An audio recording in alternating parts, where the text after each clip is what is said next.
Hi again, everyone. I'm Olliemathews. This is Societal Narcissism. No contribution with this video. It's doing another river chat before it starts pouring here.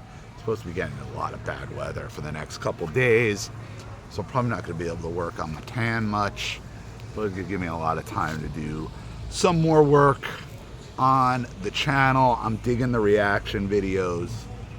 These are these new channels I found that are just straight police interactions with these abusers, and it's good. There's really no copyright infringement on it. It's just, it's all fair use, so it's real good. So if you want to get in a sponsorship on that, I got plenty of stories to do. If you want a specific one you want to send me, go through that channel.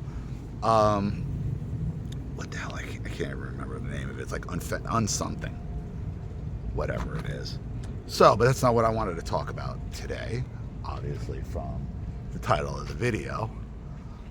The fatigue appears to be a little bit over.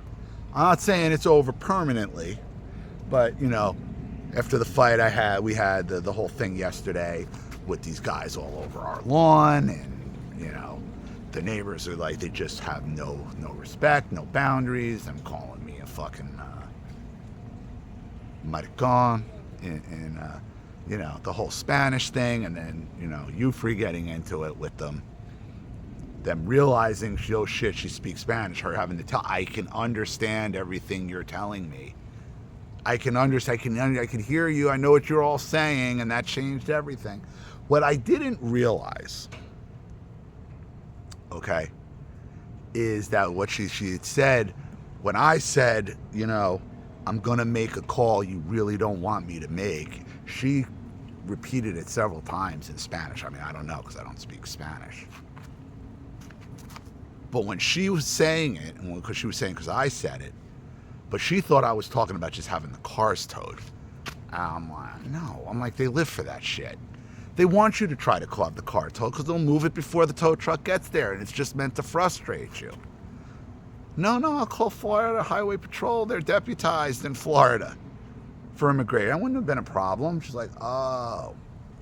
And you want to know how I know? That's the one that sunk in.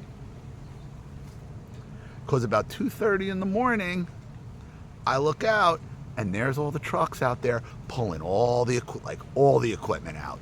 The tar mixer, they have these mixer, the mixer that was sitting in, they're cocking them, gone. And I saw the last thing get out of there at 5 in the morning, and they didn't finish the job. Everything's hanging off. They just fucking bolted because they think INS is showing up. I don't need to call now. I would have called this morning because we had it.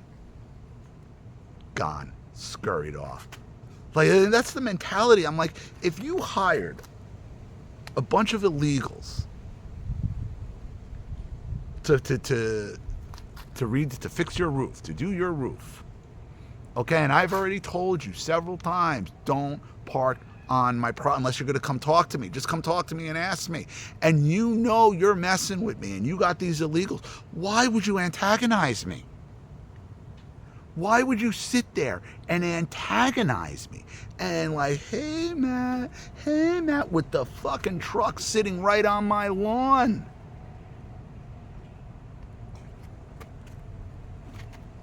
Because they're not used to white people fighting back. They're just not.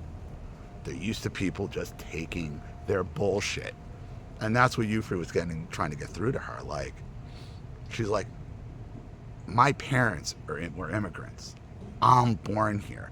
I grew up in fucking Brooklyn around, and you're bringing the ghetto back here. For as abusive as Euphrey's parents are and were, and all her father's violence and bullshit and all that, the father is still a hard right winger. Not hard, but he loves America. He is America. He's never even gone back to the DR. He's not even gone. He's never, since they came to America, the mother's the one who kept dragging Ufrey back there. Well, father never even stepped foot back in the country. He wants nothing to do with it. He loves being an American. He loves America. He loves the military. He loves that shit. And I've talked about this, about her history. Beyond the high school she went to in John Dewey, I saw in the comments, somebody else went there, so it wasn't like that in the 80s. A big difference from when she went. And it wasn't saying, they weren't like implying that it was a lie or anything. They were saying how much it changed. You know, the building she was living in Coney Island, that she lived there, you know, with the father was superintendent there, and it was a Russian and Polish Jewish retirement home. So everybody in there was Jewish, either from mostly Russian and some from Poland. Tons at Christmas time, tons of Russian and Polish vodka. The Polish vodka was pretty good.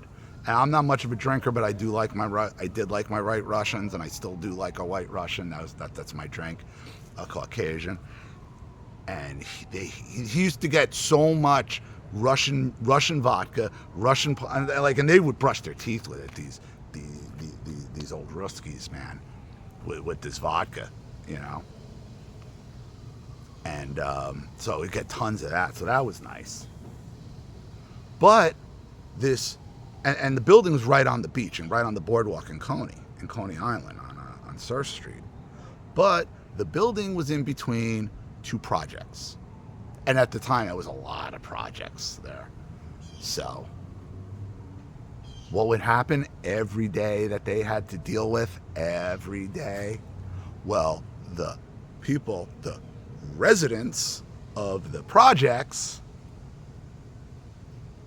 would just all day, every day, throwing rocks at the Jews, throwing rocks at the old people, throwing rocks at Ufrey, so breaking windows, like the whole place had to be fenced in like a goddamn prison because you couldn't keep these. They weren't wearing red MAGA hats. And this is why Ufrey gets so mad.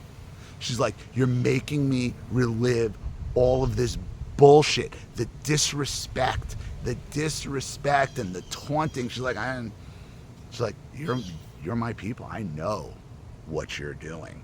And I've had a couple Latino people in the comments and say it, like, this is what they do. This is what Latinos do. They love using cars. That is one of their main weapons, is using cars and parking them on the lawn and parking them in front of your house and then moving them when they love that shit.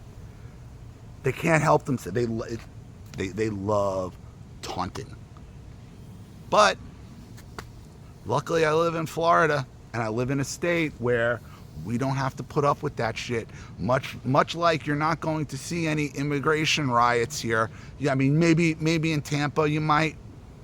Maybe you're not going to see them down here. You're not going to see it in Miami, that's for sure. Not with Miami PD. Good luck. Good luck trying that shit with Miami PD. And good luck even in Fort Lauderdale. Good luck with trying that in Fort Lauderdale PD, because they did try a BLM riot, what was it, 2020 in Fort Lauderdale, and that ended real quick. So these guys know, like, so Ufrey was saying, like, we're going to call somebody you don't want us to call. She's thinking I'm talking tow truck. I'm like, no. They all knew what that call meant. 2 o'clock in the morning, like cockroaches, sneaking all their equipment out here.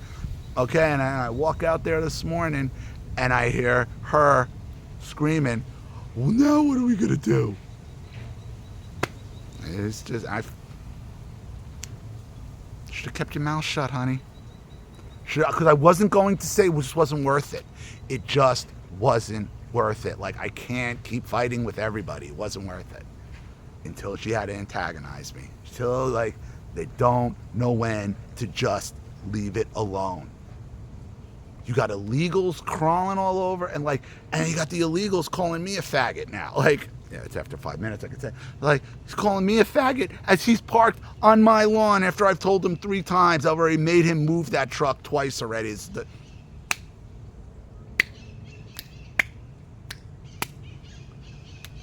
But, you're a racist. No, we're not racist. We're just tired of it. It's fatigue. Well, the fatigue, one level of the fatigue is over. No, you don't have to. You don't have to take the fatigue. No, you don't. Not from these people, not from your abusers, not from anybody. And that's what I think even these reaction videos are proving too. People are fatigued. They've had it. They've had it. And what these reaction videos that I found are showing is like, you really don't have to tolerate this. You can record, and like, these cops are going right to these phones. That's why, man. When I saw my parents panic over knowing that my mother was recorded on phone call with narcissistic mother, man, I knew it. I knew I had something. Like, you got to record these people. So, the last 2 reactions were really harsh. Really, really bad. And there's a ton more of those. So again, if you wanna sponsor one of them, if there's one specific, you guys know what to do with the links in the description box. If you want to sponsor a story for someone else, or just get your story on the channel, you know what to do with the Cash App, Zelle, PayPal, and email links in the description box below. Also, please like and share this video wherever you can. Subscribe to my channel if you haven't, and be sure to click the subscription bell to be notified of all my video uploads. Also, be sure to subscribe to both my channels on Rumble. Please watch the video on Rumble, like, comment, share over there, as I am monetized, and it'll help greatly with the growth of the channel. You could also find this video. It's the top link in the description box. It'll take you right to the Rumble link. It's right to the Rumble video. Also, follow me on X and Telegram as well. I'm Ollie Matthews. This has been Societal Narcissism. Take care, everyone.